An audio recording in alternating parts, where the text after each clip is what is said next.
Welcome to the Stetzer ChurchLeaders Podcast, where we're helping Christian leaders navigate and lead through the cultural issues of our day. My name is Daniel Yang, the director of the Church Multiplication Institute, and we're glad to have back with us on the show JD Greear. JD is the pastor of Summit Church in Raleigh-Durham, North Carolina. Under his leadership, the Summit has grown from a church of 300 to more than 12,000. JD is the founder of JD Greear Ministries and hosts Summit Life, a daily 30-minute radio broadcast and weekly TV program. He's the author of several books, including his latest, Essential Christianity, The Heart of the Gospel in 10 Words. But before we talk to JD, I want to remind you to leave us a review if you enjoy our interviews. They don't do that. It really irritates me. Have I told you I'm unhappy with that? They don't do that? Existence. Okay. And let's hear from Ed Stetzer, editor-in-chief of Outreach Magazine, executive director of the Wheaton College Billy Graham Center. Didn't we just have JD on? It's like, how many times can we have JD on? We just had him in the Great Communicator series, and he did a great job. And by the way, like tens of thousands of people listen to these, but they don't leave reviews. JD, do you have any friends that could leave a review? Anyway, You could leave a review.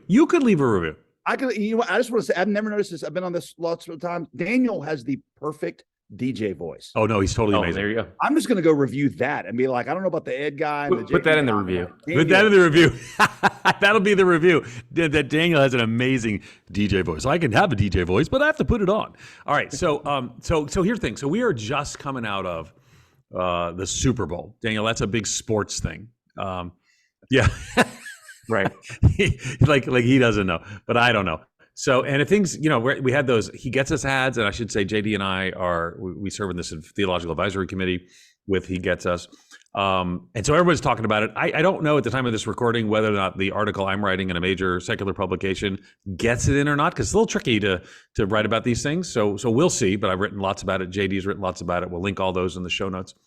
So, so JD has a kind of a book, I think, perfectly timed. We're in the He Gets Us campaign is doing a lot of like on the air people, and this is just the Super Bowl kind of the beginning of this. But so you write this book, which I had the privilege of reading ahead of time, and I think I endorsed. Did I endorse your book? Am I on your book? You did. Okay, good. Good was good. I was glad I did.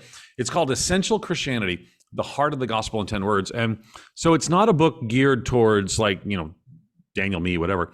Though you can read it, and I would encourage you to. But it's actually geared towards people who don't know Christ. But I thought it was fascinating that you wrote it based on the book of Romans. So talk to us about why that is, because that does create some additional challenges and opportunities there as well. Talk to us about that. Yeah, well, let's just be clear. It's longer than 10 words. It's right, not true. But the 10 words are the logic points of the turning logic points of Paul's argument he lays out in the book of Romans. And that's how I thought, what is the most classic book ever written on the gospel? It's obviously the book of Romans. It's written for first century Romans. And the question was, if Paul had written it, those same logic points to 21st century Americans, what would it have sounded like? Now, let's acknowledge Paul's every word is inspired by the Holy Spirit. Mine's not, but it's using those universal questions that people ask in every age and saying those are still the questions that we're asking today. I had a privilege of having an unbelieving friend. She was a professor at one of our universities around here, and writes for a lot of secular things, and she just she was in the process of discovering the truth of the gospel, and so she kind of read it along with me as I kind of went chapter by chapter and said, read this, and she's one of the comments she made, and I actually put it in the book. She said, it is amazing how a document written 2,000 years ago still addresses the most fundamental questions that secular academics have today. The audience for the book you mentioned is definitely somebody that's not a believer, but I read Basic Christianity when I was in college. Basic Christianity by John R.W. Stott. And I remember then, and still to this day, I'm not totally sure who was that book for, like the motivated seeker, or was it for the young Christian? Yeah, totally. I mean, Mere Christianity. Who doesn't read Mere Christianity and then give it to their non-Christian friends, but you also read it for your own Christian faith? Yeah, that's right. And so that's what I hope this is. And I know you sort of have to say that because you're trying to sell your book. I just wanted to say that in front of everybody. But I actually think that too. So I really enjoyed the book because one of the things I really liked is it would help me frame. And I really found it helpful how you framed some of the discussions of Christianity around key issues today. So 10 words, sure, but it's more like these are 10, they're almost like tying into significant questions about what you need to know. So if you love the beauty of the gospel, I think you'll love the book. And I think here we are. I mean, it's kind of a mess today. Even like around this whole, like the whole he gets us thing, like what's the secret agenda? What's this? And so, how do we talk about Christianity today to a world that sees us increasingly as the bad guys in the current cultural milieu? And you talked about the secular academic. So help us think about that, because again, I would just encourage people, give out the book, give away the book. I think that's super helpful. But gosh, it's just hard. It's not just you've lost your home field advantage. It's a sense that maybe we're the problem in the world. I'm the problem. It's me. So how do you address that and share the gospel? Yeah, that's a great question, because in the first chapter, I lay out almost a positive case for deconstruction. Now it's brief. This is not No, but I thought that was fascinating. Yeah, but it's saying that, and I don't want to overplay this, but in some sense, Paul was actually writing Romans, as part of a deconstruction project in one sense, because he's rebelling against some of the established religious hierarchies, in his case, the rabbinic, Judaism, also, Roman, the way the Romans thought about religion. And Paul is saying, hey, there's some good questions in here, but we got to strip away a lot of the religious paraphernalia and a lot of the power paraphernalia. And we've got to get back to who is God and what has he been saying? And so he starts with these universal questions, and he says, I'm going to deconstruct this and then get back to that universal question and like the relevance that they have. Like, how do we know there's a God? Where has he revealed himself? Here's a question I've never seen addressed, or at least haven't seen it addressed in a lot of apologetic type books, is if there really is a God, why don't more people believe in it? Paul answers that question right there in chapters 1 and 2. Then, well, what about religion? Won't religion fix the problem? So Paul debunks religion as to why it's broken. Then he gets to questions like, is it possible to know for sure that you're going to go to what does faith mean? If Christianity is true, why is religion so hard? Why is Christianity in particular so hard? And he's taking that kernel, that core truth, that essential Christianity, and he's trying to separate it from a lot of the husk in his day of some toxic culture. And so I think we recognize, and this is a bigger discussion than we're in today, but we recognize that while deconstruction, we would say, is a mostly unhealthy movement, it starts with some really necessary, healthy questions. Yeah, I mean, it starts with Christians asking themselves, what are they a part of? And I think maybe some of what you're getting at, JD, is are you seeing something about the evangelical church in the United States? And are we missing something? Is this part of the reason why you wrote this book? Because I get the sense that obviously you're writing for potentially skeptics and seekers, but there is that component where it sounds like you're also talking to those who are trying to stay convinced of whether they should stay in the church or leave the church. I mean, what are we missing here? Yeah, no, that's exactly who I was thinking about, because what we're missing is that we've taken artificial constructs that go along with Christianity that a lot of times are as much about society and about and we've conflated those with the essential message of the gospel, so that minor things become central things. And not that minor things are not important, those questions, but there is a center that everything else is supposed to grow out of. We Protestants, and I'm a Protestant, we reacted in the 16th century against what we saw as this kind of like, artificial hierarchy built around the church. Well, it's a little bit ironic, but here we are in the 21st century. We have our own hierarchies that we have built around it. And when I say hierarchies, I'm probably using the wrong word there, because I'm not trying to talk through some of those questions of authority. I just mean we have constructs around that are very confusing when somebody from the outside looks in and says, is Christianity a set of morals to adopt? Is it a self-help program? Because most of the Christian books out there are about how to, become a better version of yourself. Is it a political platform? Because that's how the media thinks of it, as evangelical is synonymous with a platform. What is the beating core behind these things? Because that's what Paul was going for, because he knew that was going to be the dunamis, the word he used in Romans, that would ultimately not only transform a life, but transform a society. Sometimes you hear people talk about belonging and then believing and then behaving, right? And all these three components are essential for somebody to maybe to be a Christian, or at least there's dynamics here. In your book, I mean, I don't get a sense that you're completely just taking a rational, like apologetic approach to why one should believe. Can you talk about the interplay of why behaving and belonging and belief maybe have some interplay, and what are you trying to do in terms of the book to maybe leverage one or maybe all three of those? Yeah, it's interesting. The book of Romans itself is written to deal with a societal, basically, crisis in the church at Rome, that Jews and Gentiles are really having difficulty getting along. And what Paul is trying to show them is, yes, the gospel is going to give you the internal machinery. It's going to give you the value set, the way to live that ultimately is going to bring that harmony that you are looking for. Along the way, dealing with the societal question, he pens the greatest treatise ever written on the glories of the gospel and where it comes from and what the eternal realities behind it are. That's very interesting to me that in a fractured society, Paul is going to take that problem and use it with, and say that brings us to the gospel. Well, here we are now, and in the face of just all the strife that we experience on a near continual basis. You look at just, some of our the he gets us type of the message it's speaking into this a fractured society, and the way that we know something's not right, but no matter how many moments of holding hands and we're all together in this, that lasts for a moment, but then the next day we wake up and go right back to the way that we were. That the gospel that Paul prescribes to the Romans in the first century is the same gospel that transforms American society in the 21st century. So full disclosure, I think people know I'm a big JD Greear fan. We're friends. I'm not generally a big fan of like pastors who write books from their sermons, because it's just like sometimes they all think they're Chuck Swindoll who can do that, and it's just like amazing, and they're not, or Max Lucado can, and they're not.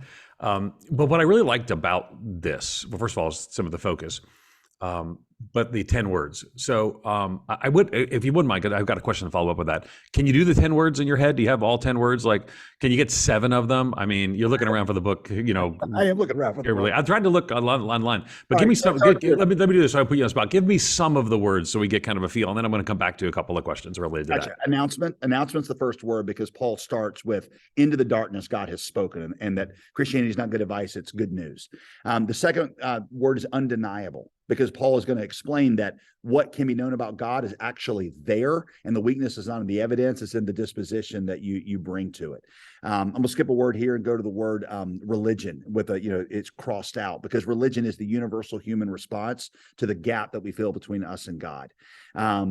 Let's jump to the word. Dude, you can only remember 4 words, can't you? That's all you have is 4. Exclusivity. That's one of the big crisis points. Totally. Is it possible to believe something and not become exclusive and arrogant and condescending? Paul deals with that. It's like he's talking to readers of the New York Times when he lays out why this doesn't lead to pride, it leads to humility, struggle.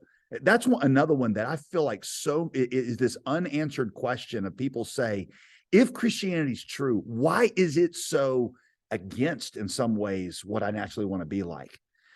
So those are, but I wanted you to lay this out, because I really wanted people to kind of get a feel for how it is. So it's not like, I guess how, again, I'm not at all being critical of Chuck Swindoll, but it's not kind of like a Chuck Swindoll sort of, I preach this sermon and then kind of weaves through the text. I mean, it's based on Romans, but the words really I find super helpful, and he gave a few of them there. Also, too, one of the things that we text, and we have mutual friends who text, and your inclusion of some of the issues around sexuality, to me makes a lot of sense, because this is one of the big questions that people have in our day, and it's an apologetic question. It's a question that has to be addressed.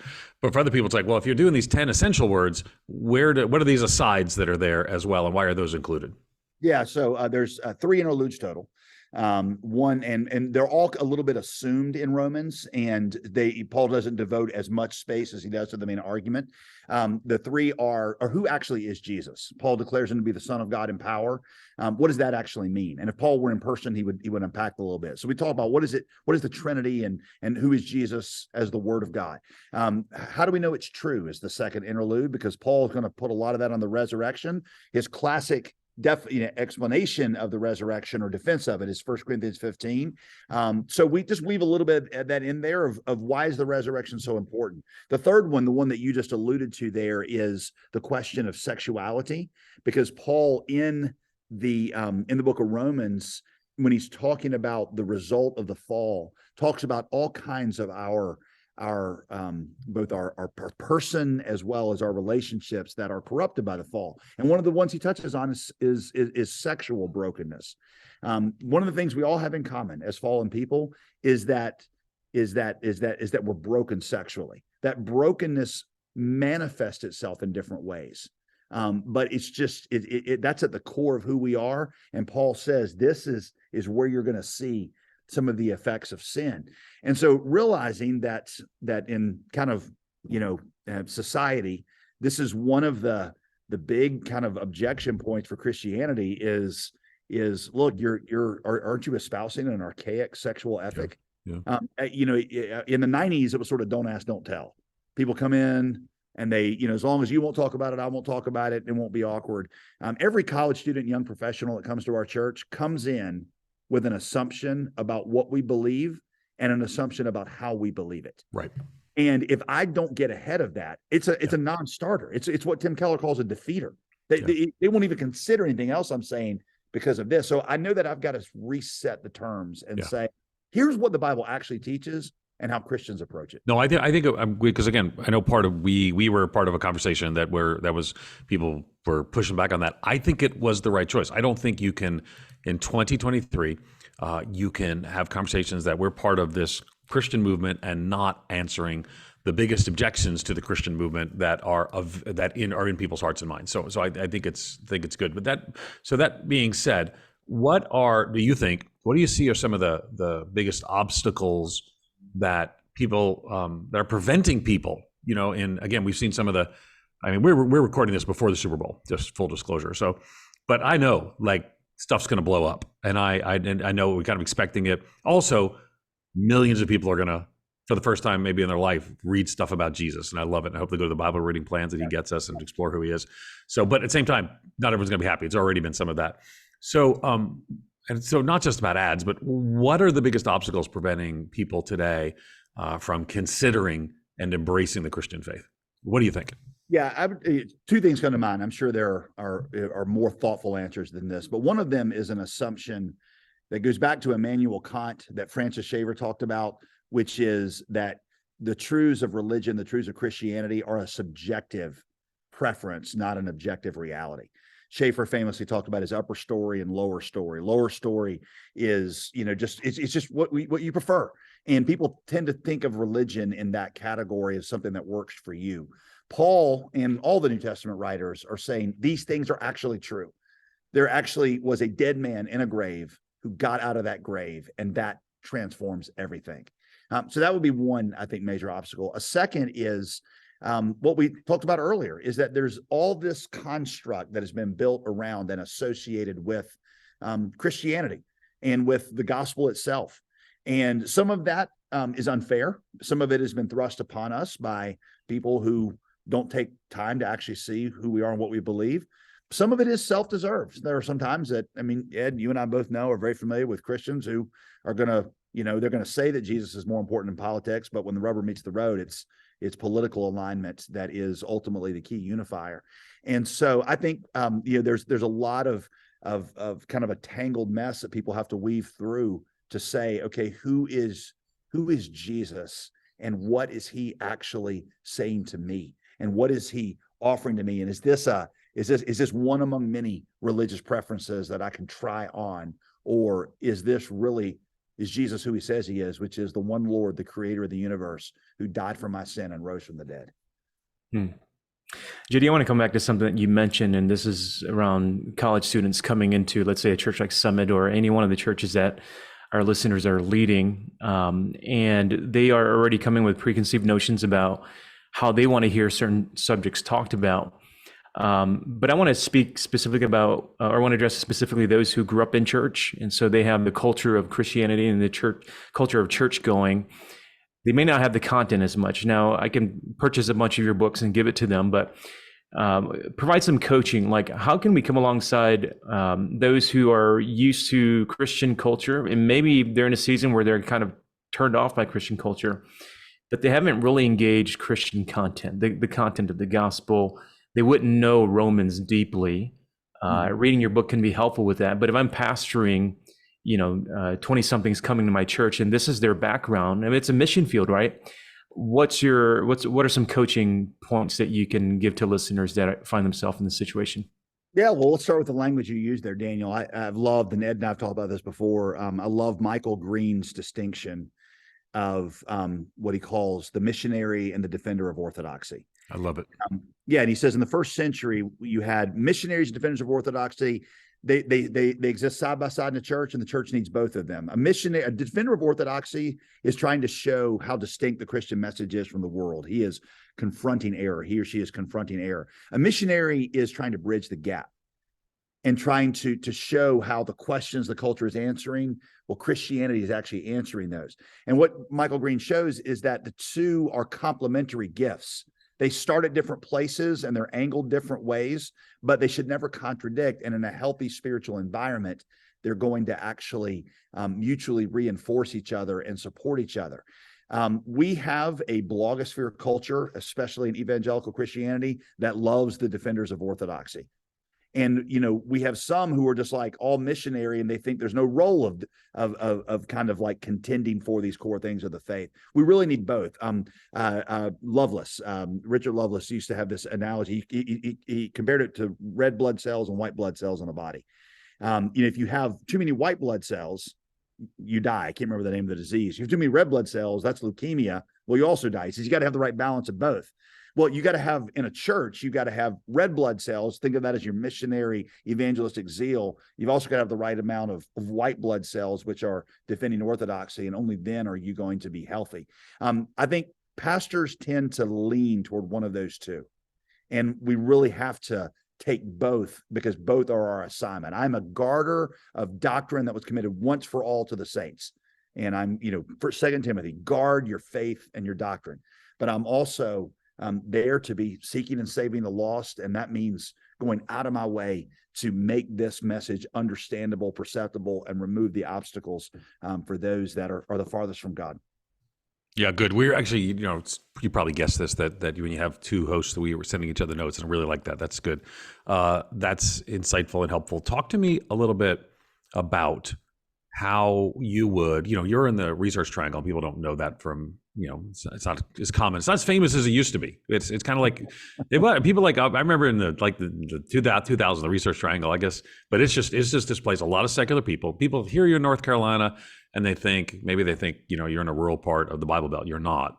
I think the percentage of PhDs per capita is higher than anywhere else in the, highest in the nation. So you get some skeptical people. And so how do you explain the gospel to somebody with no Christian background, no Christian vocabulary? Let's start with that. And then I want to ask some follow-ups with that. So how do you do that to them? Now, again, you're still preaching, but you're still having these conversations. And so how do you have those conversations? How do you train others to have those conversations? Yeah, obviously you can't preach the book of Romans every year, but that was probably if you could. the reason that I found the most people that were really in that category you just described, that really felt like I was answering the questions that they were asking. For those kinds of people, merely showing Jesus as, the way to have a balanced life and a good family and to be a good leader and to be, whatever, fulfilled, that just is not, they're asking deeper questions. And, it's like, I kind of tell them, tongue in cheek, it's like, I'm not asking you to drink a couple of, glasses of crazy milk. I need you to buy the whole crazy cow. And here's why. Here's why that's reasonable. It's like Daniel in the book of Daniel. He's not trying to spur on Nebuchadnezzar and the the wise men to better behavior. He's trying to say the whole basis of how you think about the world is wrong. And here is what there's a God from heaven who is speaking. So I just I want to engage it straight on and to say that, yes, I'm a missionary. It's like when I lived overseas among Muslims.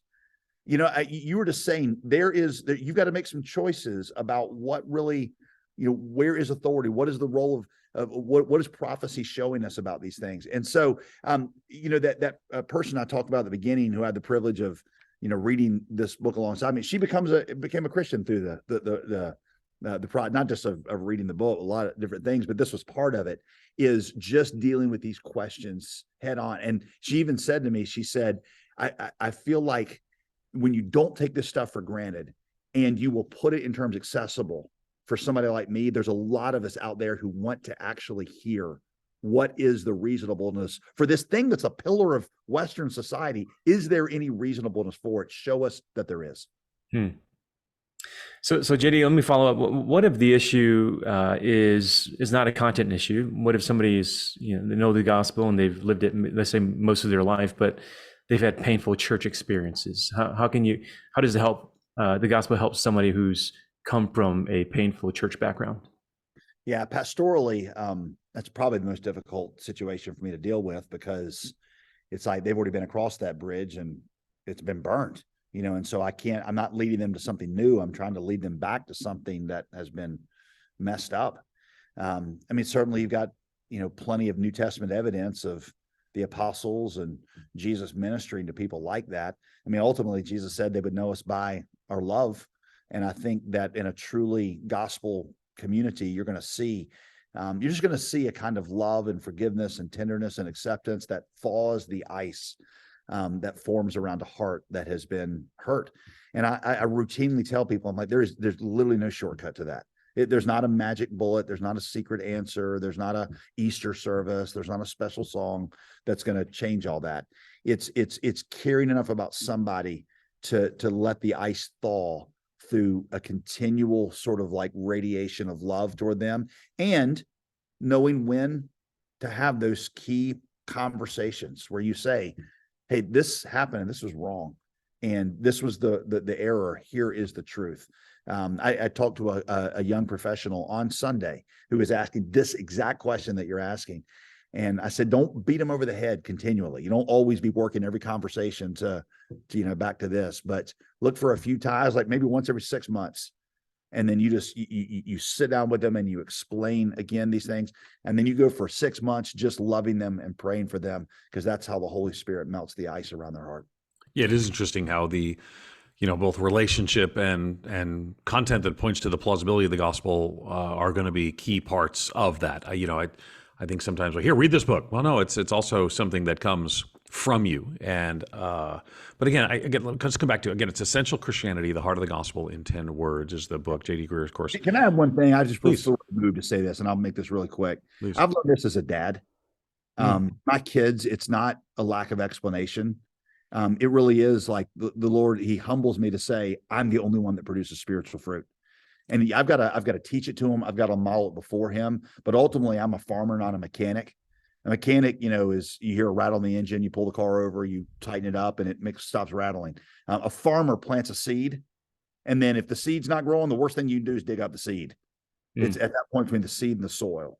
And that's what we're doing is we're putting that seed there and saying, God, you're the only one that gives the increase. So sorry to cut you off, but no, it's all good. It's all good. You've cut me off lots of time in the course of our long friendship, so I get it. They're usually deserved, and the audience is grateful. The audience is usually grateful when I do. That's right. That's right. They send me letters that mention how grateful they are for that. For those of you who don't know, JD and I have been friends a long time. Sometimes, what happens is sometimes you joke like this. Sometimes, like I was at Moody Church, and the executive pastor and I are really good friends, and we'd make jokes, and people would be like, "Oh, are you guys mad at each other?" I'm like, no, we literally go out to dinner like regularly with our wives and everything. Anyway, it's sort of fun. Ed led my parents to Christ when I was a newborn. Yeah, that's exactly right. And I taught him everything he knows. Not everything I know, but I taught him everything he knows. But anyway, poor Daniel is just thinking, what in the world is going on? So, all right, so let's continue. So what is your encouragement to? Because again, we're going to have these conversations, we're going to have these resources, but You make some pretty big claims in the book, which I think is really good, because I think we need to make big claims. I think your comment about not just drinking the crazy milk but buying the cow is so good. But you make the claim that Christianity is more inclusive than other worldviews, which I think is a really significant claim. But I want you to explain it a little bit, because I think it's sort of remind people what the word is, and it kind of points people to kind of how you frame a lot of these things in the book. Yeah, that's a great question. So when I was in college, the classic, everybody's heard this, some version of this parable, the three blind men that fall into the elephant, fall into the pit with the elephant. They all reach out to figure out what's down there in the pit with them. And one grabs a tusk and says it's a gigantic spear. One grabs a leg and says it's a big tree. One grabs the tail and says it's a broom. And the moral of the story is all three needed to humbly listen to each other and not think that they had the exclusive view of truth. Leslie Newbigin, who was a missionary in India, he actually talked about that parable comes from India, and he said, the one person in the entire story who sees the whole elephant is the narrator. The narrator knows that each of the three blind men are only seeing a part because he or she sees the whole elephant, and he said that's kind of arrogant to claim for yourself the one thing you deny to everybody else. It's pretty arrogant to say you see and everybody else is blind.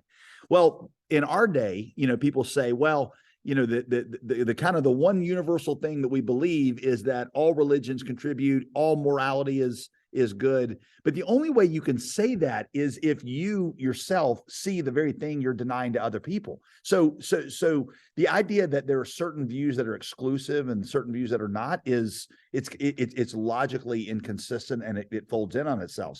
The other part of that is I've never met somebody who no matter how inclusive they said they were, didn't have a who's in and who's out list.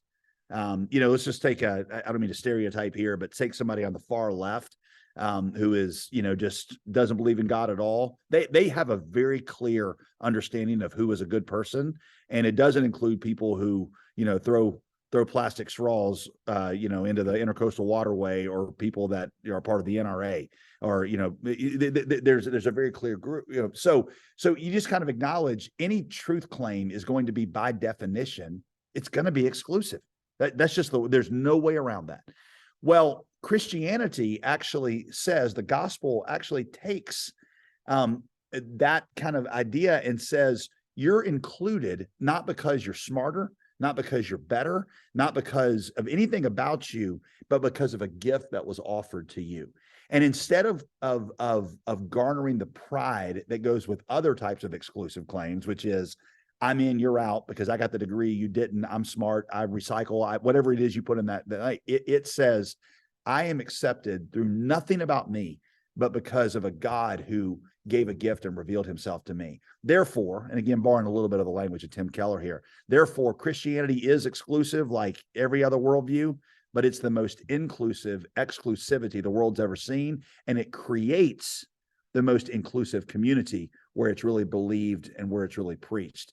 Wherever you see the gospel preached historically in the New Testament throughout history, it's going to create bodies of people that come from different backgrounds. They have different skin colors, they're different ages, different socioeconomic strata, but they come together because the gift and the unity that they have received in Christ, and that's a key word, received. The unity they've received in Christ outweighs the differences they bring into the community and destroys the pride that has previously separated them. Fascinating. And of course, I would say I agree. It seems that, I live in Chicagoland. I guess I live in California now, but for a few months, and you live in a very more progressive part of North Carolina. It does seem that people have sort of, that religious faith and practice now is increasingly correlated, not one-to-one correlation, but is correlated to, being more politically conservative, being more culturally conservative, and there are exceptions. This correlation does not mean 100%. It doesn't mean causation. And when you look, you mentioned earlier people on the left, they would tend to be, with the African Americans being the more substantial exception, but they would tend to be less religious. Matter of fact, this is sometimes called the God gap. People write on this, and so this is not a controversial subject. So people shouldn't get mad at me about saying this. Right. Math doesn't care about your feelings. This is just a factual reality. So if that's the case, you are, perceived in a conservative space with all the cultural trappings and things that maybe people on the more left side don't like. So how do I share about Jesus? And again, maybe because of just seeing some of this and the He Gets Us stuff, how do I share about Jesus to an irreligious world that's going to be more progressive, more left-leaning, from what is predominantly, though not exclusively, I'm using all the caveat words, but you get what I'm saying, from a religious world that's more, tends to also track with more conservative issues. How do we bridge that gap for gospel purposes? Yeah, so I think the first thing I'd want to do, again, trying to think like a missionary, is many progressive are progressive for moral reasons. They bring a concern about the poor, and they bring a concern about equality, and they bring concerns about oppressive power structures that are legitimate concerns. I'm not saying all their solutions are right. I'm saying they are at least legitimate questions. I want to affirm that. And I want to say that Jesus-loving people would care about the same things, and shame on the church and members of the church where they haven't cared about that and affirmed that. That'd be the first way that I try to bridge the gap. The second way is I really do want to distinguish between primary and secondary issues. I have my own political answers to some of those, but I try never, as a pastor, I never talk about those secondary questions from the pulpit, because how I think we're going to solve the problem of poverty and healthcare and global warming. Those questions they're important, but they're not the essential question. And I want to have a church. In fact, I just had a conversation on Sunday with somebody who really believes that a very active, big government, more, let's say, socialist leaning government, that's just going to be best for the poor. You know what? Whether I agree with that or not, I go ahead and say that's not the way that I'm going to lean in that discussion, but that's a perfectly fine a way for somebody to come as they work out some of those secondary questions. And that's part of the beauty of the gospel, is there can be a unity even when there is a range of opinion on some of the secondary questions. So I would just say being able to distinguish between what's primary and essential, what is secondary, even tertiary. The third thing is, and I'll just say this to other believers, we're not doing ourselves any favor by trying to back down on what is controversial in the Bible, when the Bible clearly teaches it, whether it's the value of life, the sanctity of sexuality and gender. These are things that are supposed to set us apart. And yes, sometimes we're villainized for them, but they also become the means by which God radiates the beauty of his shalom, his creation. And we make a big mistake when we try to mute what the Bible clearly teaches in order to make our message more palatable to our society. It doesn't mean I talk about everything equally all the time. As a missionary, I'm trying to think about what the right thing to say is, but Jesus was full of grace and truth, and Christians tend to gravitate toward one or the other. Truth without grace, that's a fundamentalist. Grace without truth, that's a liberal. The role of the Jesus follower is to be more truthful than the fundamentalist and more gracious than the liberal, because grace and truth together, John says, that's the light that the darkness cannot overcome. And that's what we've got to be. Fascinating and helpful conversation. And I just want to affirm the book to you. We have a lot of people on, and a lot of people, JD doesn't just come on when he has a book, because we have this great, you really should listen to, and we'll link in the show notes, you really should listen to the thing in the Great Communicator series that he was a part of, and the other 9 people in the series as well. It was really helpful, but I'm thankful for the book. And again, there's a reason I endorsed it. I want people to pick it up. It's called Essential Christianity, the Heart of the Gospel in 10 Words. And part of the fun is the person he's talking about, I actually happen to also know, who's, come to faith in Christ, and to see people, and to see so many people come to faith in Christ. So it's not just a hypothetical, hey, people need Jesus, but the church and JD are deeply involved in it as well. You may have noticed that we didn't have any more questions from Daniel Yang. So what happened? He got tired of the conversation, dropped off the conversation. No, that's not true. What happened is we lost the internet at Wheaton College. So I'm not there. I'm in California, and it appears we got to pay our bills more at Wheaton College. So Daniel's texted us, and he says it's the balloon. It's the balloon. It's the Chinese spy balloon. But I think, is there another? I don't think that's a few weeks ago by the time this is released, but it could have been. It could have been. So they're blocking the internet, the interwebs. Anyway, we've been talking to JD Greear. Be sure to check out Essential Christianity, the Heart of the Gospel in 10 Words. You can learn more about JD Greear at JDGreear.com, but there's extra vowels in that name. It's JDGREE. ar.com. Hey, thanks for listening to the Stetzer Church Leaders Podcast. You can find more interviews, other ministry leaders, again, all at ChurchLeaders.com podcast. And again, I sound a little whiny just because I know like so many of you listen to the podcast, but you're not leaving reviews. So I'm not going to, I might want a few more weeks. We'll see. But JD is going to leave a review about how awesome Andy and Daniel Yang's voice is, and we'll go from there. Thanks everybody for listening to the Stetzer Church Leaders Podcast.